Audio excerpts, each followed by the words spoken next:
Hello दोस्तों, तो आगे हम कंटिन्यू करते हैं नाइन्थ क्लास का जो स्टार्ट किया था मैंने, मैटर अराउंड अस। जो भी सराउंडिंग में मैटर्स हमारे यहाँ आसपास हैं उनके बारे में या उनका चेंजिंग के बारे में, जो पहला चैप्टर था केमिस्ट्री का नाइन्थ क्लास का, उसको आगे डिस्कस करते हैं।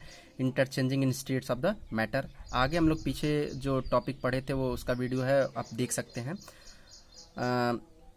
अब स्टार्ट करते हैं चेंजिंग, कैसे इंटरचेंज होता है। तो आप कुछ नया सीखेंगे इसमें। देखिए, यहाँ पे हमने एक छोटा सा डायग्राम के फॉर्म में बनाया हुआ है, उसकी मदद से समझाने की कोशिश कर रहा हूँ।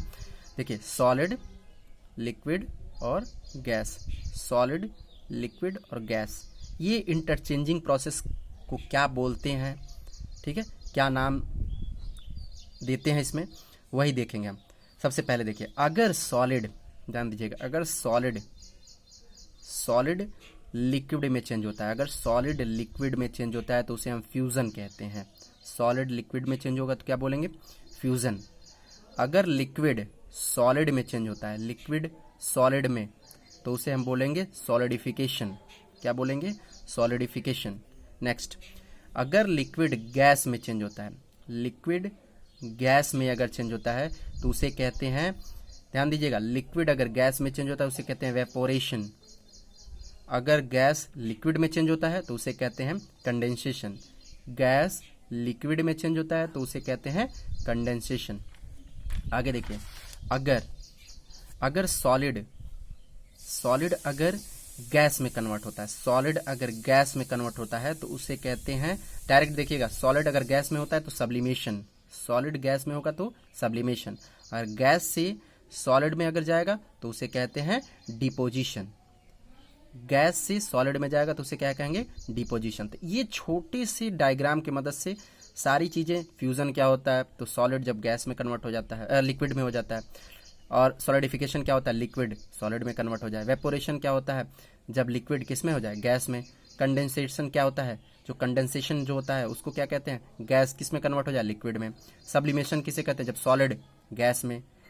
और डिपोजिशन किसे कहते हैं? जब गैस सॉलिड में कन्वर्ट हो जाए। ठीक है, अब ये आप एक दो बार देखिए, इस पे नोट्स बना लीजिए। ठीक है, चलिए आगे देखते हैं।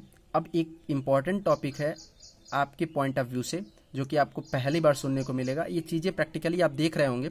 जैसे हम क्या करें कि आइस को रख दें, उससे वाटर बने। ध्यान दीजिएगा, आइस और वाटर, चूंकि आइस का भी टेम्परेचर, ध्यान दीजिएगा, मेल्टिंग पॉइंट के समय आइस और जो मेल्ट होके वाटर बन रहा है, तो आइस और वाटर का जो टेम्परेचर होगा वो कितना होगा? 0 डिग्री सेल्सियस होगा। कितना होगा? 0 डिग्री सेल्सियस। तो टेम्परेचर सेम है, बट हमें सबसे ज़्यादा ठंडा किससे लगता है? आइस से। सबसे ज़्यादा ठंडा हमें आइस से लगता है। तो ध्यान दीजिए, वो सारी चीज़ें, टेम्परेचर सेम है फिर भी ज़्यादा ठंडा लग रहा है, क्यों? क्योंकि उसमें कुछ ना कुछ ऐसी हीट हिडन रहती है जो कि हमें दिखती नहीं है। उसी, ध्यान दीजिएगा, जो हिडन हीट होती है ना, वही हीट क्या कहलाती है? लेटेंट हीट कहलाती है। एक और आपको समझाते हैं।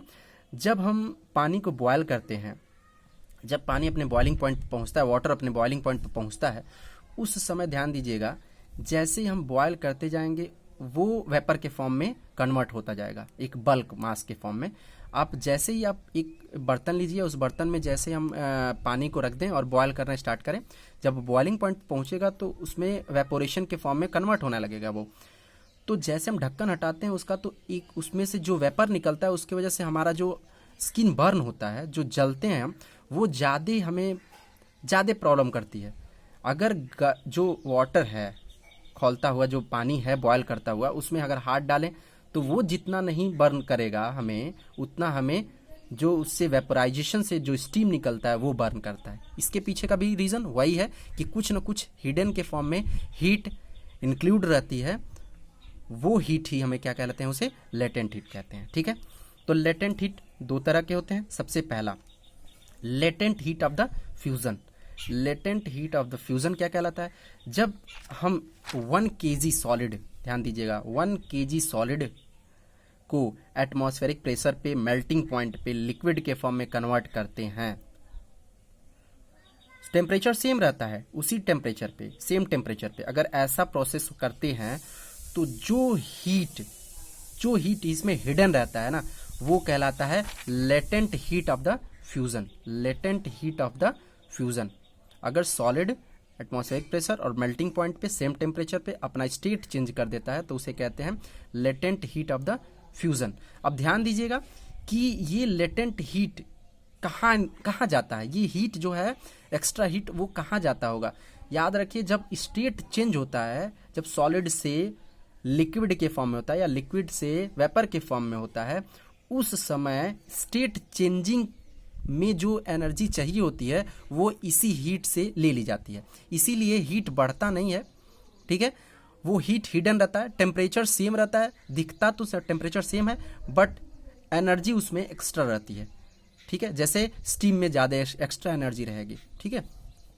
और उसी तरह से ये हो गया आपका latent heat of the fusion, मतलब सॉलिड किस में कन्वर्ट हो गया, लिक्विड में, सेम टेम्परेचर पे, मेल्टिंग पॉइंट पे, ओके। अब आते हैं next, latent heat of the evaporation. आपको इसके बारे में थोड़ा सा भी बताया है कुछ देर पहले। Latent heat of the evaporation, इसमें क्या होता है, लिक्विड किस में कन्वर्ट होगा, गैस के फॉर्म में। जब बॉइलिंग पॉइंट, जब बॉयल करते जाएंगे तो सेम टेम्परेचर होगा, ध्यान दीजिएगा टेम्परेचर सेम होगा। और बॉइलिंग पॉइंट पे हम क्या करेंगे, गैस में जब वेपर के फॉर्म में कन्वर्ट करेंगे तो उस समय जो हीट, स्टेट चेंज करने में जो हीट इंक्लूड हुआ ना, वो हीट क्या कहलाएगा, latent heat of evaporation. Latent heat of the evaporation, okay. और बॉइलिंग पॉइंट किसे कहते हैं, ध्यान दीजिएगा, बॉइलिंग पॉइंट वो पॉइंट होता है जिसपे किसी भी लिक्विड का वेपर प्रेशर, किसी भी लिक्विड का वेपर प्रेशर किसके बराबर हो जाए, एटमॉस्फेरिक प्रेशर के बराबर हो जाए। जब लिक्विड का, जो लिक्विड बॉयल कर रहे हैं उसका वेपर प्रेशर एटमॉस्फेरिक प्रेशर के बराबर हो जाता है, उसी को हम क्या कहते हैं, बॉइलिंग पॉइंट कहते हैं। इसके बारे में आगे भी हम डिस्कस करेंगे, लेकिन आज के लिए बस इतना ही। आप लेटेंट हीट के बारे में और ज़्यादा डिटेल से पढ़िए, अपनी बुक उठाइए, पढ़िए। और हाँ, एक चीज़ ज़रूर कहना चाहेंगे, आप अपने फीडबैक ज़रूर दीजिए, ये ज़रूरी है। हमें ये जानना ज़रूरी भी है कि आप लोगों को वो चीज़ें समझ आ रही हैं कि नहीं आ रही हैं। इसलिए इम्पॉर्टेंट है कि आप अपने फीडबैक दीजिए और जो भी प्रॉब्लम हो आप कमेंट सेक्शन में ज़रूर मेंशन करिए। Okay, thanks, take care.